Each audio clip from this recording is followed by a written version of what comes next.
In sports news tonight, with the Lankans reeling at 50 for 5, Mahela Jayawardene and Angelo Matthews were able to salvage the Sri Lankan innings with a 156-run partnership on day 2 of the first test at the Galle International Stadium.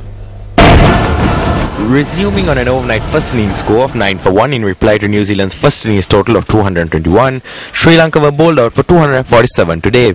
The talk of the day was the spectacular 6th wicket partnership between Angelo Matthews and Mahela Jayawardene. Matthews, who recorded his 9th test half century, made 79. Captain Mahela Jayawardene scored 91. Jayawardene's innings included 11 boundaries and 1 6. He came in with the side in a good counter-attack. As the ball got softer, it just tended to come on to the bat without much movement. That allows the batsman just to keep hitting through the line. But intent was shown, not letting Jeetan Patel settle.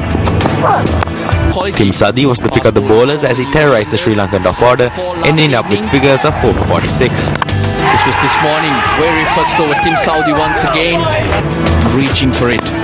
The night watchman followed.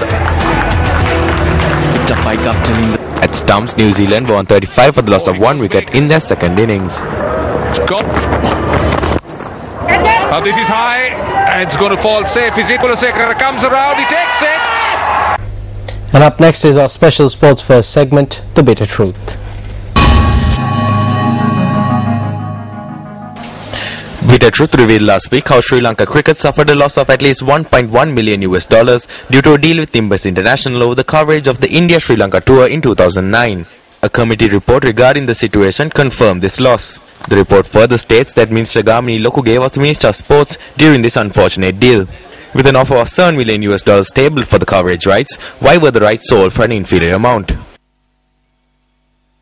It wasn't given away for an inferior amount. The 2009 India tour was organized in a hurry. We had very little time between the tournament and the decision to sell the rights. Due to this short space of time, we had to issue a tender and find an organization. Why was the SLC unable to reclaim the losses? The Board of Lawyers explained that if we take this to the magistrate, we can reclaim our losses. During this, the then additional committee of SLC rescinded the case and took up the responsibility of coming to an agreement. However, the statement made by the former Minister of Sports does not tally with the committee report on Nimbus International. The report explains that Sri Lanka cricket lost a significant amount of money due to the weakness of the tender. The then executive officer who overlooked the agreement claims that the agreement went through with the approval of Sri Lanka cricket and the then Minister of Sports. When a minister is found guilty of corruption, the punishment level on these officials are very soft. The people who suffer the most from these punishments are the officers. But the minister has a moral responsibility for this. Also, as the minister makes the decisions on principle, he also has a legal responsibility. When we look at it this way, the minister cannot ignore this responsibility. When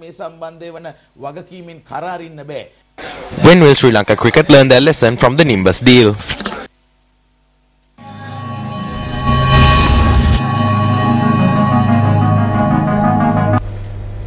The Rugby Carnival, organised by the Old Boys of St Anthony's College, Kandy, was held at the CRNFC grounds earlier today. The aim of the carnival was to revitalise rugby at St Anthony's College. 8 teams of Old Boys, captained by members of the Sri Lankan national rugby team, took part in the Rugby Carnival.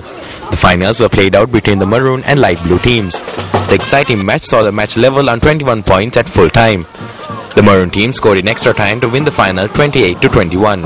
A special match between former St Anthony's players who represented the Sri Lanka team and the current St Anthony's first 15 saw the Old Boys emerging victorious with a scoreline of 30-10.